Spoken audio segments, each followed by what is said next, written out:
Hujan es sebenarnya sudah terjadi di abad ke-9, tepatnya di daerah Ropkun Uttarakhand, India.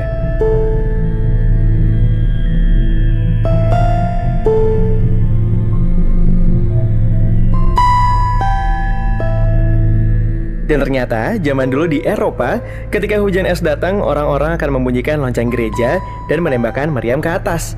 Katanya, itu dilakukan untuk menghentikannya. Tapi jelas itu tidak berhasil.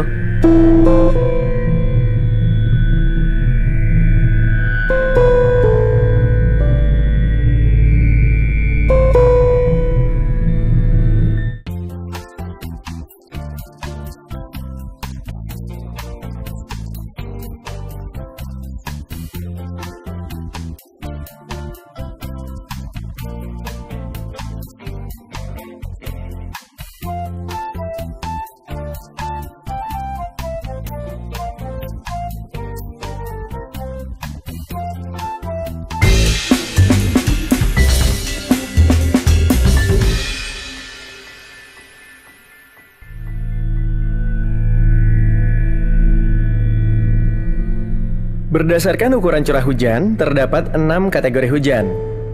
Pertama, hujan sangat ringan. Dia punya ukuran curah hujan kurang dari 0,25 mm per jam. Lalu, hujan gerimis. Itu terjadi ketika ukuran curah hujan antara 0,25 mm per jam sampai dengan 1 mm per jam. Ada lagi yang disebut dengan hujan sedang. Hujan ini memiliki curah hujan antara 1 mm per jam sampai dengan 4 mm per jamnya. Lalu hujan deras, yaitu ketika curah hujannya antara 4 mm per jam sampai dengan 16 mm per jamnya. Berikutnya adalah hujan sangat deras, yang curah hujannya antara 16 mm per jam sampai dengan 50 mm per jamnya. Dan terakhir adalah hujan ekstrim, curah hujannya lebih dari 50 mm per jamnya.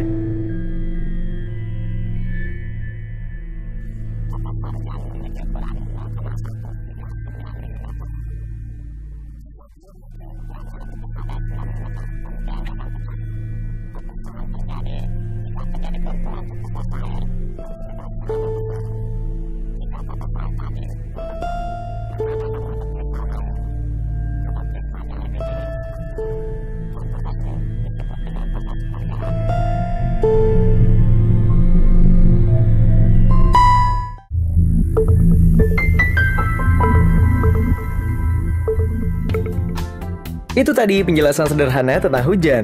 Nah, ada satu hal penting lagi yang kalian harus tahu. Hujan dan juga hujan es biasanya datang dari satu jenis awan. Namanya awan cumulonimbus. Awan cumulonimbus atau sering juga disingkat dengan CB adalah jenis awan dengan ketebalan vertikal yang besar. Terdiri atas campuran kristal es di bagian atas dan tetes air di bagian bawah. Dengan struktur seperti ini, maka awan CB bisa mengakibatkan timbulnya hujan deras atau shower, gerimis atau drizzle, terjadinya aliran udara ke atas atau upward, dan ke bawah alias downward. Lalu kilat atau lightning dan guruh atau thunder.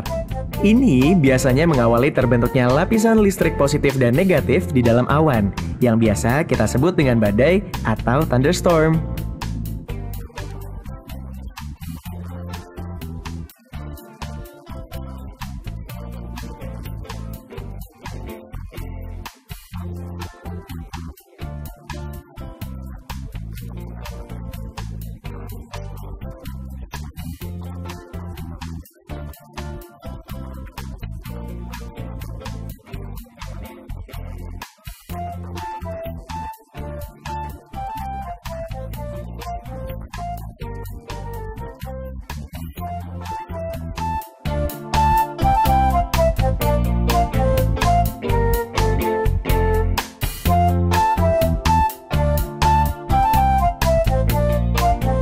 Ini penggambaran bentuk-bentuk awan CB yang biasa kita lihat. Ada awan CB yang berbentuk seperti satu sel tunggal atau sering disebut dengan single cell, atau bisa juga terdiri atas banyak sel besar dan kecil yang membentuk sebuah barisan atau disebut dengan squall line. Dan kadang bisa juga berupa satu sel yang sangat besar atau yang biasa disebut dengan supercell.